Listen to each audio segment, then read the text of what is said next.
Hi, I'm Carrie. And I'm Molly. And you're listening to the Two Sisters on Adventures podcast. Just a couple housekeeping things before we start. If you would follow us on Facebook or Instagram, you can see pictures and videos about what we talk about today. And also, if you follow us and subscribe to our podcast on the platform of our choice, that does actually help people find us. So we appreciate if you do that, or if you'd leave a rating or review. Also, if you guys would have any desire to see us do a presentation in person, we actually are going to be doing an event with Midwest Outdoors LLC, their nature night that they do in Fargo, North Dakota. And if you'd like to find some more information of that, that'll be on our socials.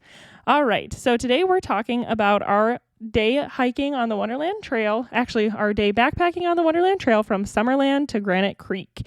This was our second longest day on trail, right, Molly? I believe that's correct. And it was a 16-mile day with a total of 3,700 feet of gain. And really, it was an interesting day because it was going downhill half the day and then uphill half the day. We also had a resupply in the middle of this day, so naturally we got a very early start. Psych! And I have to say, too, it's pretty amazing because our two longest days on trail were both of our resupply days. And we'll talk more about it. It actually worked out well, but it's a little ironic how that works. Well, to be honest, I feel like you were like, that's a bonus because for half the day we won't have to carry the food, but it's actually then halfway through the day you have to go through your resupply stuff. So rather than taking a 20-minute lunch or however long you want to take, for some reason I feel like it always took us an hour to do our resupplies. Not because it's challenging, because you get there, then you want to wash your hands in a real sink, then you got to take out all your trash, everything comes out of your pack for no reason, you're reorganizing stuff, you're divvying up food, so it just takes time. But it is interesting because I really didn't have that much control over the itinerary. I think if we wanted to do a 5-day trip on the Wonderland Trail, I don't even know if the campsites would have worked out when I plugged them in, all the way back in April or whenever it was. So it worked out for the 8 days, and it worked out that our resupply was on our two longest days, our day that was 18 and a half miles, and then our 16-mile day, just giving us one more thing to do when we needed to be walking. So we woke up that morning, and I feel like we did set our alarms a little bit earlier, but it was so cold the night before. Generally, I've been pretty cozy in my quilt, and that night I feel like I definitely was feeling a little bit of a chill in the air. And we even did our calisthenics before bed, but I think the fact was it was just so cold before we even got in bed. There was that cold wind when we're just hanging out outside. So we just kind of were going to have a cold night. Fortunately, there was no mice troubles. The mice did not try to chew into the tent to get our delicious packs with our delicious homemade bars that are just honestly so addicting to mice. Apparently they can't tear them. Yeah, that have never been in our packs. Only one crumb. They just can't get themselves away from it. But there was frost inside our tent, which I don't know if we've actually ever had that before. Maybe it happened a couple times on the John Muir Trail or something. And I have to think it has to do with the fact that our tent was full to the max, because once we put our packs inside, our tent was billowing out the edges. Everything was, I don't know. So I wonder if maybe things were sticking out further because our packs were then pushing the edges of our tent out, and maybe that allowed more moisture and frost to accumulate. But yeah, we had frost on the inside of the tent, along the head of the tent. So I had my water bottle in the tent because I was not going to leave that out as the sole token of the mice to crawl over and poop on. Our shoes were outside of the tent, but they were not touched by the mice as of yet. Maybe they smelled too bad. Ha ha. But what I was going to say is that my water bottle, Carrie and I, well, not me, Carrie. Carrie was inspired to figure out a way to use a smart water bottle, but also to convert it into a hose where you could sip at your leisure versus having to pull the bottle out, because although that sounds extremely lazy, we did find that we didn't drink as much water when we had to physically remove the bottle from the side of our pack, flip open a lid, or if you're unlucky and the flip top breaks and you are using your backup lid, unscrew it and drink it. So Carrie actually bought hoses. I actually did kind of a little bit of research on this. I saw somebody that I follow on Instagram had a hose that you could use which actually I've thought of this before as well. But I saw that there was somebody who actually made a hose that you could put into your smart water bottle, and then basically the hose is like you'd have for a bladder, but it's compatible with a smart water bottle. So I I followed the link to that, but it was like $34 for one, and I just didn't want to pay that much, but I also didn't really want to make my own. I know some people have, they'll like cut a hole in their smart water bottle top and use a hose to melt it, but I think they'll use a hose to melt they'll yeah, they're using a hose. No, they'll use a blow dryer. The friction of the hose to melt the plastic. Yep. I never say anything wrong, so I'm gonna run with. I'm just kidding. So they use a blow dryer to like melt the hose to the lid. But I think that they were saying that they took the hose off of another bladder, which I'm like, well, the bladder costs like $30, so now you've just committed to doing that. Which if you've already done that, that's awesome. That's very smart. Anyway, so I was able to find on 2 Foot Adventures, which I think we've talked about them back in our John Muir Trail series.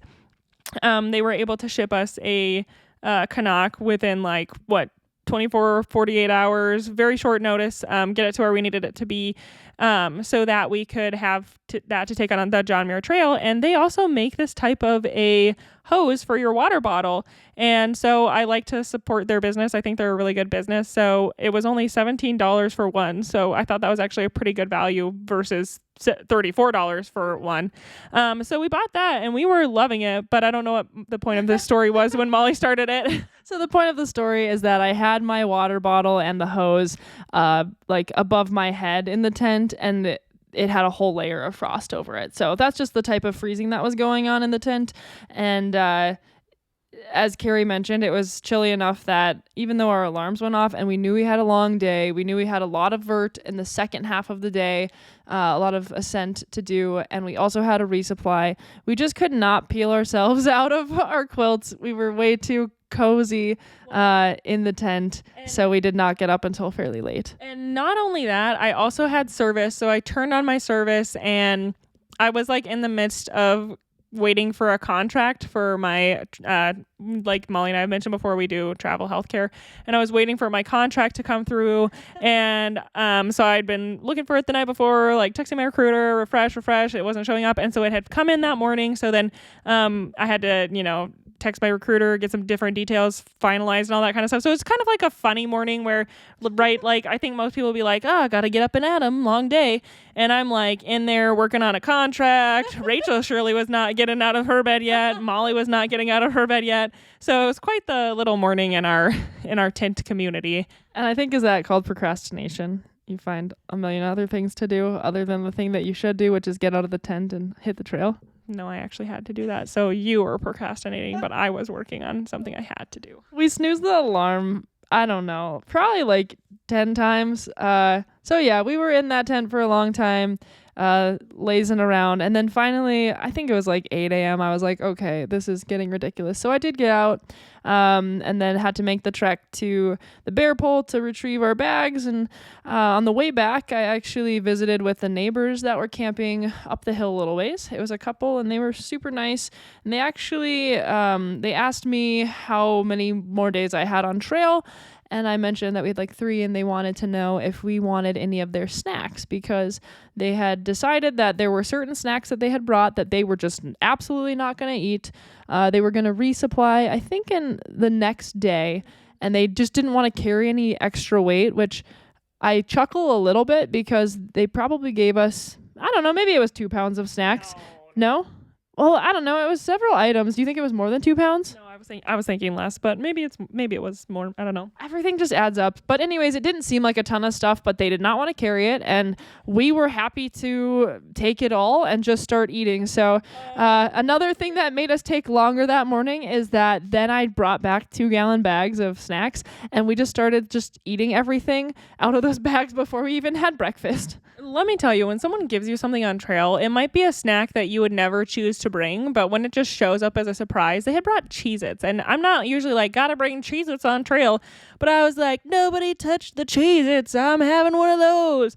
And then they had a Kinder Bueno, hazelnut chocolate bar that I've never seen in my life, and I think I ate 2 of them. It was 400 calories in one shot, and I was like, yes, I'm gonna add that to my oatmeal. I always joke that Molly lives the life of someone who's been cryogenically frozen for the last 10 years. And then thought, because Kinder Bueno has been around for forever. It's in every grocery store. I hadn't seen that specific type of Kinder Bueno. I have seen Kinder Bueno before, but that doesn't negate the fact that I live the life of a person who's been cryogenically frozen for the last 10 to 15 years. And one more comment on the food. The other thing they had in there was a packet of beef jerky, and I went totally nuts on that. It was so good. I ate it in about like 4 seconds. I ended up visiting with the neighbors a little bit more, and it was fun because they were the first people that we saw on the trail that we had seen before.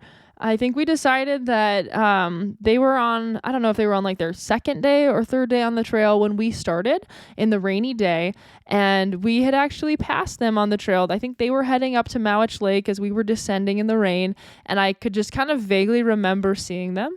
And it was interesting because they did tell us, I was like, wow, it was a really cold night that first night.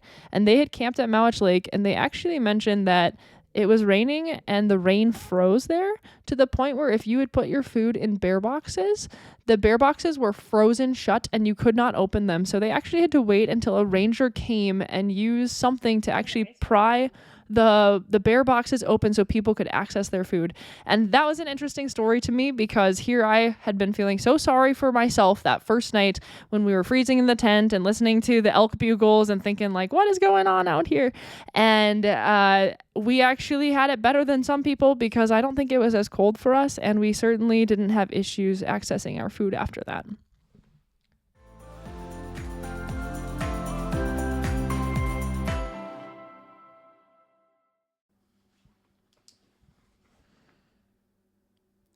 So because it was a very cold day, Carrie was really thinking that hot electrolytes would be delicious. So we had hot electrolytes with our breakfast and also hot coffee.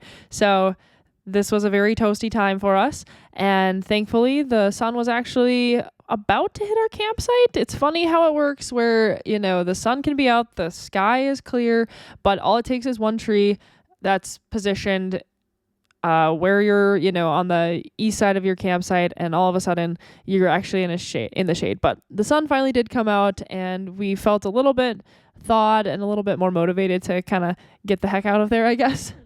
Yeah, so we were super speedy and got out of there at 10:30. I think we left the campsite around 10:30, but then it's like, you know, you walk past that miracle toilet, so you got to give it another go. Then you come down and you see this beautiful meadow and view of Rainier, so we took a little photo shoot. Then you go about, I don't know, 100 feet, and you're like, this is an even better angle of Rainier, so you take another photo shoot. So we did our little photo shoots by Rainier and then kind of just headed downhill. We'd actually been to this area before, so it all felt kind of familiar, but it was fun to see it in the fall colors versus kind of like midsummer where you got a little bit of wildflowers and all that going on. It was just such a clear, beautiful day. And the next part of the trail, you cross Frying Pan Creek. And it's kind of interesting because I didn't look this up, but I'm curious if the Frying Pan Creek that we had crossed the evening before where they had pulled the bridge. Well, sorry, I'm curious if that creek is like a tributary of Frying Pan Creek because she had said they'd pulled the bridge at Frying Pan Creek. And so the whole time I wasn't thinking that little upper area above Summerland, I was thinking below Summerland. And I'd looked at some of the pictures from when we crossed it last year, and I thought, man, that's actually kind of a challenge because it's kind of above a waterfall.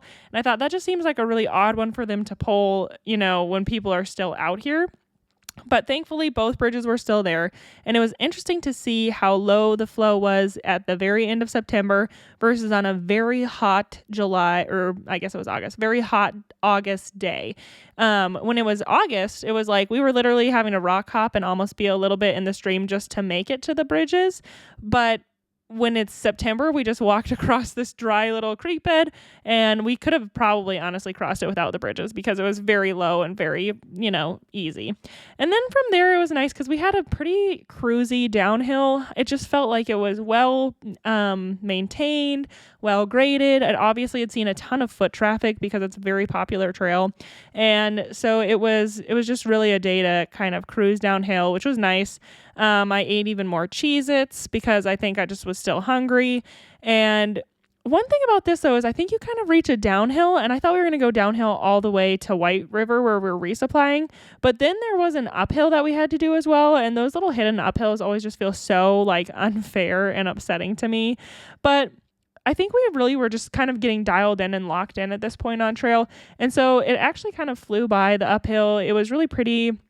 There weren't very The uphill might have flown by because it was 300 feet of elevation total. And I was just going to mention, as we were descending, I mean, every person hikes at a different pace, but we were in like the upper 3 mile an hour, like the 3.5 mile an hour pace, and just having the best time ever walking downhill. We were laughing, we were visiting. It was so good. And then, like Carrie mentioned, we had the injustice of a 300-foot gain. And it was actually, I think you're about to start describing the forest, but it was a really pretty area because it's not like old growth per se, but it's just a very luscious, very typical Pacific Northwest forest that's so beautiful. And as we were walking along, at one point there was tracks in the dirt on the trail that we think were maybe moose tracks or elk, pretty large animal with hoofs, and I don't believe it was a horse, but it would like wander the tracks, would like wander onto the trail, and it would go on the trail for a while, and then it would wander away, and then it would come back. And we were happy that we weren't trying to take the same trail as that animal at the same time, because we would definitely defer to them, and that would have slowed us down even more after we'd gotten our late start on our long day. And the other thing I just felt so appreciative about, we had done part of this section of trail before, so we did know that we'd gone uphill it before, but we did have an idea that it would be a pretty cruisy downhill based on how it had gone for us when we were ascending. And I just felt really fortunate that on this day where we had a long day ahead of us, a very late start, and a resupply, we had probably the cruisiest section of trail tied with our other resupply day. And I was just grateful that I didn't plan it this way. I don't think I could have even known, but those 2 days that we had our resupplies and long days were by far the very nicest parts of trail and the easiest areas of trail that you could really have a great speed. And one other thing that I'll mention about that forest area, I saw a really cool fern there. It was completely white, and I've never ever seen a fern like that. So I don't know if it was kind of like a genetic weird freak of nature, but I definitely took a picture because I thought it was really exciting.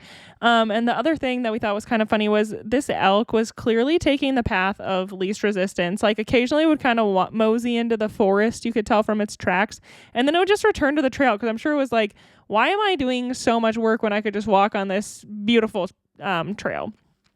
So the next thing that you come to is there's this little crossing of the White River. And honestly, it was just another one of those wonderful, super sturdy log bridges. Rachel is such a brave girl. She was even able to walk no hands on the railing, which is very impressive.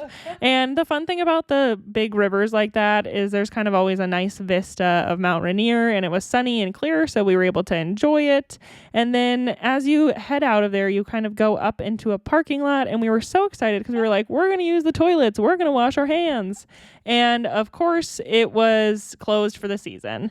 So we said, okay, well, we don't need these toilets. We don't need to wash our hands. So we went right down to our resupply. And it is a tiny bit off trail to get there, which of course feels like such an injustice. And it was a little bit of downhill. I bet it was like only 100 feet. But you're like, oh, I got to go back up this.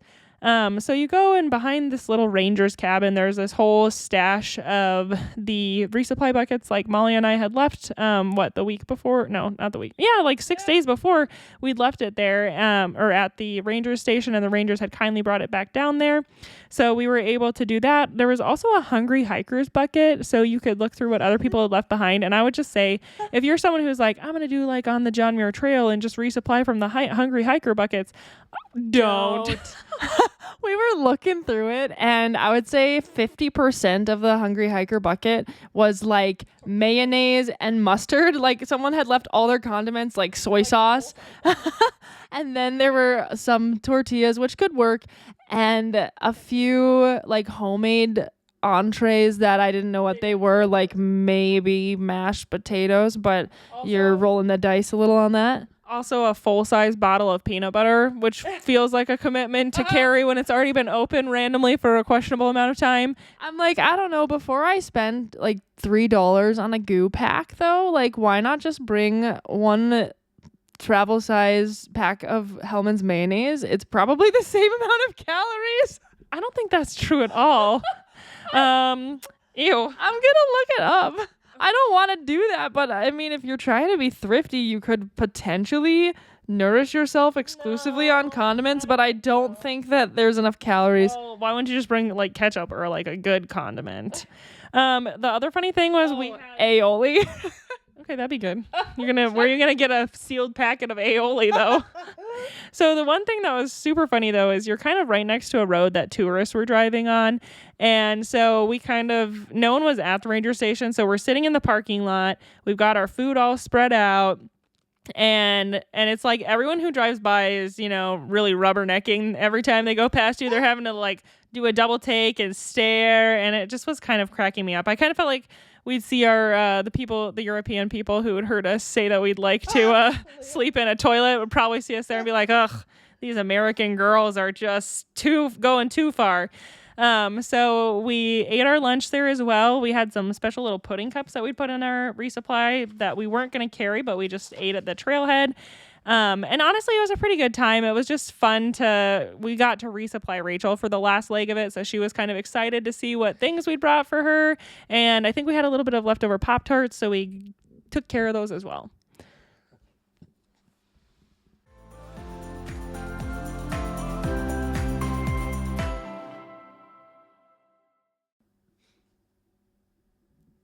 I'd say we made quite good time packing our packs for that resupply. And then we were ready to hit the trail once again because we had 8 more miles to go. And it was probably like 4 p.m. at this point. So we had a lot of uphill, and we first of all had to like wander back through the whole White River campground to figure out where we needed to get to hop on the Wonderland trail. And then immediately we just started to gain elevation. And I think You walk past this cabin that used to be apparently some sort of informational center about Mount Rainier, and Rachel and I felt kind of sad because when you looked inside the window, there's just like dust-covered informational boards, and I'm like, what about the information on those informational boards? No one can read it. So that was kind of a sad thing to find. Carrie would like to volunteer her time to dust those boards and read them. No, thank you. Okay. So we couldn't dust the boards because we had to get on the trail. So we did start ascending, and we were heading up towards sunrise at this point. And I think that we had about 2,000 feet of elevation to gain over 2.5 miles. And it's funny because when we first had started the Wonderland Trail, I remember thinking like, oh, this is like a really nice graded trail. Like it seems like it maxes out at about 500 feet of gain per mile. But that is not the case everywhere. This is a rugged trail, and it's fun to be on a trail that has, some sections that are a little bit steeper. So the trail itself was wonderful. It was pretty wide, and like you could tell that they did a good job of draining it and such because it must have a lot of traffic on it.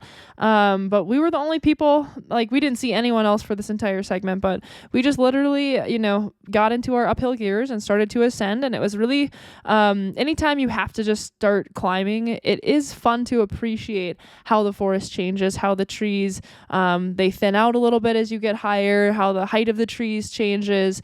And as we started to get higher towards sunrise, we started to grab views of Mount Rainier, and the views of the glaciers flowing down the mountain were just incredible. And so we didn't have time to really stop and admire it too much because we had to get pretty far that day, but we definitely were just actively soaking in those views as we continue to climb. So I feel like, that was a pretty challenging stretch of trail just because it was so late in the day and, knew you had so much left, but we were able to find a really good pace for all of us and kind of just grind it out. I will say, like, there were some really cool views as we got closer to sunrise. Like, there looked like there was this, like, kind of cliffy trail that people were walking along. But we finally made it up to kind of this flat vista area. I don't know exactly what it's called, if it's just the sunrise area, but it was kind of a convergence point for a lot of trails, and it was an amazing view of Mount Rainier, and there were quite a few tourists there. And it was very ironic because there was, first of all, we kind of set our packs down and decided we have, some bars, some candy bars, because we'd made it up 2-3 big miles. And which I do have to say, we like gained the 2,000 feet, then we were flat for a little bit, and we were flying, like we were speed walking because we were like, we gotta like chew as many miles as we can because like it's getting late. And then we had to push another probably like 400 feet of elevation, and at that point we were going so fast I had to actually stop and just catch my breath because I was like, wow, my my heart's gonna explode out of my chest. So when we finally gained that ridge, that's when Carrie said, we decided, okay, we do have to take a bit of a rest break before we finish this strong. But then again, it's funny because, right, you've just been hiking for days and days and days, and now here you are again with like everyone in the park. And there was this couple that was there, and I just remember the man was so upset that his wife had made him go up to see this vista. He was complaining and complaining. I had to walk 2 miles and to see a lake that's smaller than the pool in our backyard. And it was just so funny because it's like, sometimes I want to be like, read the room, dude, because he was not carrying anything except maybe a water bottle, which was fine. But it's like, here we are with our whole lives in our backpacks, and we're, 60 miles in or whatever. And we've already gone 10 miles that day with heavy packs on our backs, and then this man's I don't know if he was trying to get everybody to feel sorry for him or if he just was, really angry to be there, but his wife was just like, look how beautiful it is, and he's like, I had to do this whole trail and this is all I'm seeing. And I was like, well, I'm enjoying it, and I'm enjoying my Hershey's cookies and cream candy bar, which was a delightful addition to our trip. Shameless plug for Hershey's there. And so this area is interesting if you're planning to visit the national park and you're not going to do the Wonderland Trail. Sunrise is a very popular area on the east side, and so you can actually drive up to Sunrise, and I want to say that the Sunrise area must be like probably around 6,500 feet of elevation, and then has a very beautiful view of the mountain, and then little spurs from that area to all kinds of beautiful hikes. So if you drive to that area, you are able to do a lot of hiking on these ridges with a great view of Mount Rainier, and you don't have to pay the tax of like climbing a lot of elevation. So it's a nice area that's accessible for people who just want to get a good view of Rainier. And then obviously, like, we never actually went through the Sunrise parking lot on this trail. We would have had to I think it would have taken us about 1.5 mile round trip, but some people will go there to get a burger or milkshake, although I've heard it's not always the most reliable what they have in stock, so hard to really depend on that when you're out there for many days. I do feel like we tried to kind of leave that spot as soon as we were feeling ready to go. Just, it felt like it would be nice to get into a more remote area again. To us, the north side of Mount Rainier just seemed like an absolute gem. It was like as soon as we left that one convergence of all the trails, we were all totally alone again. We only saw like maybe one other person that day. And I will say the views were so cool, especially if you kind of know your Washington geography, because as we looked to the north, we could see the enchantments, we could see Glacier Peak, we could see Mount Stewart, we could see all of that really special, beautiful area. And so it was really cool to be able to look and be like, I know all that, I know her, you know what I mean? I know that area. And it was a amazing view, and I had been really looking forward to like hiking along the northern side of Mount Rainier, just because I've seen that area, like that aspect of the mountain from many miles away when I've been in like the Alpine Lakes Wilderness, but I hadn't ever done a hike that was, within several miles of the mountain. So I'd been looking forward to this the whole time and excited that we looked to have a pretty clear forecast so we'd be able to see the mountain. But like Carrie mentioned, I was actually caught off guard by how much I enjoyed the views looking northward at the rest of Washington scenery. And we were high enough that we really had a great view. And we tried to take pictures and videos, and at that point it doesn't do it justice because it's hard to zoom in on those things, but taking it in with the naked eye was just incredible. Yeah, and our eyes were not wearing clothes on them apparently, so we could see. So this part, we went across like a flat area, and then we had to descend probably like, I don't know, only a couple 100 feet. But I feel like it was upsetting to me because I felt like it should be already time for me to descend, because I knew it was a descent to our campsite. And we went through this really cool, really unique hanging cirque that was also a hanging valley. And so that was just beautiful. I love to see that kind of stuff. And as we're going uphill, I'm like, okay, this is probably the last uphill for the day. And we round the bend, and I immediately feel annoyed because I can see that there's maybe a teeny tiny bit of descent and then more ascent. But all of a sudden we saw there was this huge family of goats. There was probably like 15 or 20 goats hanging out on the hillside, all just kind of eating grass. There's mamas with their babies that are now getting a little bit older. We're used to seeing them in like July when they're fresh, new little tiny baby goats, but they were getting to be kind of big. So it was fun to like really take that in. So we stayed there for a little bit. And then as we went and kind of rounded the next bend, we saw this most stunning, amazing picturesque view of Rainier, probably one of the best views I've ever seen.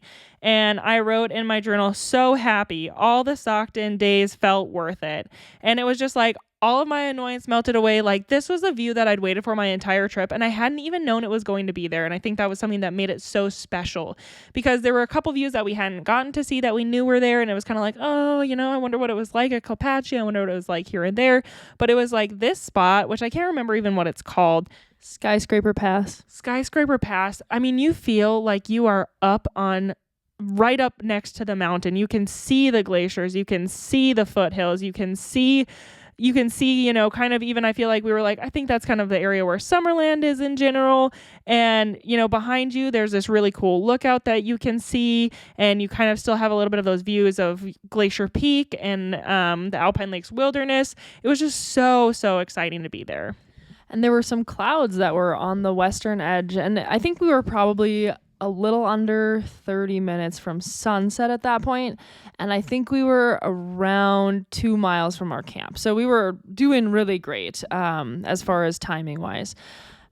So on the West Coast, and especially during the dry months, oftentimes when it comes to sunset, the clouds kind of fade away and then you get this glow in the sky and then it's gone. And I was looking, and there were enough clouds in the western part of the sky that I just had this thought that, wow, what if tonight is an epic sunset? And I thought about when we had first gone to Mount Rainier, like maybe 3 or 4 years prior. We had a beautiful day on the mountain. It was in November. And then as we were leaving, I saw one of the most incredible sunsets I'd ever witnessed on the West Coast. And we were just seeing it in the rear view mirror, and the mountain was, we couldn't even see the mountain because of the foothills obscuring it. So I was like, oh man, after that experience, I didn't want to see the sunset in my rear view mirror. I wanted to take it in just out of the happenstance that maybe it would be incredible. So we decided that we were just going to stay and watch sunset on the ridge. And we discussed maybe we'll just go ahead and boil water and make our dinners. But fun fact, there hadn't been water for a long period of time. And so we did not have anywhere near enough water to boil and rehydrate meals for Molly and myself and for Rachel. So instead of doing that, we decided that we would just do nothing, except for take a little photo shoot and just really soak in the view. So I think that was kind of also a special reminder of sometimes, it is good to be in a hurry and be efficient. But honestly, I'm thankful for that day that we didn't leave 2 hours earlier from our camp. I'm thankful that we didn't, rush through everything. Although obviously we were hiking very fast, but that's kind of our MO. And I don't think we would have slowed down if it wasn't close to sunset. So I'm thankful that we could have that time experiencing the sunset. When it was finally time to go down, though, it's of course it gets dark very fast because you're heading down into trees and into, well, it's not technically a valley. It's a lower area than the ridge. So it's you kind of start heading downhill, and it just feels a tiny bit creepy because you can't see in the forest. So as we're going downhill, I start feeling I wonder if we should just start making some noise, let, any animals out here know that we're here. They don't need to be surprised by us. And for some reason, I just started making up a song that was we don't need no trouble. We don't need no trouble. We don't need no trouble tonight. And hey, hey, hey, bears. I'd be like, hey, bears, we don't need no trouble. And we just kind of honestly basically ran downhill, I feel not actual running. We did. So we jogged downhill. We did not walk for a mile. It was the best run I've had in a very long time. And it was just honestly fun jog. It wasn't a run. It was just kind of oh, I'm hopping over the roots. And I felt very in tune with my senses, I guess. I felt my eyes could see everything they needed to see. We did slow down once it got actual dark, because I think we did that before it was dark, when, so because you need to see the logs and stuff. And then, we were singing. I think we sang the entire time that we ran. Yeah. So it was very fun. And then we made it to our campsite. I feel we kind of decided to be quieter as we got a little closer to our campsite, just in case there were people who were already there and in bed. We didn't want to bother them. And when we got there was one other person in a campsite, and it was kind of a weird campsite area. So he had taken an area that was close to the toilet, which the comments on Far Out for this campsite were hilarious. They were basically campsite number 2 is just line of sight to the toilet. And then campsite, whatever, there was campsite number 3, which people were like, this has like a really beautiful view of Mount Rainier. So we decided we'd go there. And oh my goodness, when I tell you it was so far from the trail, we did all this extra walking. And I had been kind of the one to spearhead that because I was like, well, if there's a great view, we may as well see it. And when we got there, we were kind of like, the view was good, but we had to walk so long. I'm like, okay, so every time we have to go toilet, it's going to be 10 minutes. Every time we want to hang our food, it's going to be like 10 minutes. And when we want to get water, it's going to be like 15 or 20 minutes. And we just kind of were like, we got to see the view and experience it on the ridge. So it's already dark now. We'd only see it in the morning, and we'll just see it in the morning when we're walking. So we went back down to the original campsite. One thing that was nuts about this campsite, which I'm finding is actually not a year-round occurrence, but just a specific while we were there occurrence, you guys, it was like spider-maggedon. Like, there were spiders everywhere. Spiders were daddy long legs. They were going insane. They were trying to crawl on every tree stump, your trekking poles if you prop them up against something. I was like, what is going on with all these spiders? I told Mom, I was like, I feel like I'm in the middle of spider mating season. And we looked it up when we left, and it was daddy long legs mating season. And let me tell you, they were out. They were looking to reproduce. They were on everything you touched. And I feel like we had a stump there, and we set our food on top of it. And it was like hundreds of spiders trying to go up the stump. I don't know if it was because there was the heat of the jet boil or what, but it was like, back, daddy long legs. And like, I mean, you couldn't step anywhere without killing them. We were gonna put our packs in our tent again because we were like, we're not gonna like have the mice chew into our packs anymore. And so I picked up my pack to put it in my tent, and there were spiders all over it, and I had to look like in all the pockets, and I was pulling spiders out of the pockets, and I was just really freaking out because I was like, there's no way that I put my pack in my tent and I've gotten all the spiders out of it. Like, I was certain that I was gonna wake up to like a spider crawling on my face, or that Carrie would be like, hey, I saw you eat a spider in the night, or something like that. You'd probably be glad because you'd feel more full because of all the protein. You'd be like, I'm not hungry this morning from all the thousands of spiders I swallowed in the night. So, but my gosh, that was it was insane. And it was like, I don't love spiders to begin with, but daddy longlegs are not as scary as I don't know, like a wolf spider seems scary to me, or a tarantula. But when the daddy longlegs they will not stop, and they are literally everywhere. At that point, I don't like them. Yeah, it was like, I've never been like, oh, daddy long legs, I'm scared. But now I'm just like, I find them to be very creepy after I had to. And to be honest, if you're a person who doesn't kill spiders, that's awesome. But when you are like covered with spiders, like, it was like Indiana Jones' Kingdom of the Crystal Skull, where the ants are dragging them away. Oh my gosh. That's how I felt like we were like, no, don't take Rachel. That's how I felt like it was gonna be, because they were like thousands, and I cannot tell you. You might think I'm exaggerating, but I'm not exaggerating enough. Like, and we did not take one picture or video of the spiders, which is our bad. But yeah, it was ridiculous, and we were like, what is wrong with this place? Is it cursed? Like, is this a special like spider like ritual breeding ground? And then when we did, Carrie looked it up, and it was definitely their like peak of their mating season. And they weren't at the other campsite, so I don't know if it was just that campsite, or was it like that night everywhere all the spiders come out to dance. However, we had been in bed by, say, like 9 p.m. at every other campsite, and because we didn't even get to our campsite until about 9, I wonder if the spiders were doing that everywhere else, but they just waited till it was dark, or if it was who knows what. Well, and so then this was the night, of course, Molly had brought s'more supplies on the trail with us, and here's like how I feel about s'mores. They're fine. Like, but Molly loves s'mores, which is great. But this night, she's like, we need to have s'mores for your birthday, Carrie, because we're carrying all this s'more material. And I'm just like, I don't know. I'm fighting for my life against these spiders. Like, I could probably go without the s'mores, but we did decide to have s'mores that night, which you can't have campfires, but we did roast them over the very low flame of our jet boil. And it was actually very fun. Minus, like, I was really just having to keep the daddy long legs from getting to the marshmallows.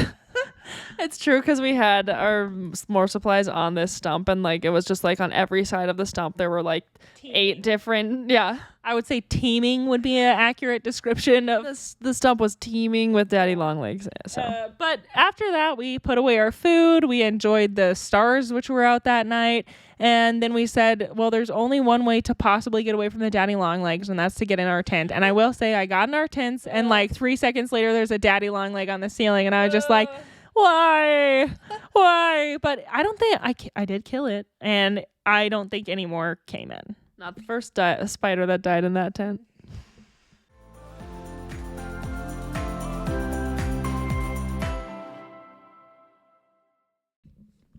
Thank you so much for listening to another episode of the Two Sisters on Adventures podcast. I almost said Two Spiders on Adventures. I'm still thinking about that. As always, you can follow us on Facebook or Instagram to see pictures or videos, except about the spider thing because we didn't take any pictures of those. Thank you so much. We appreciate each one of you who listen. Bye.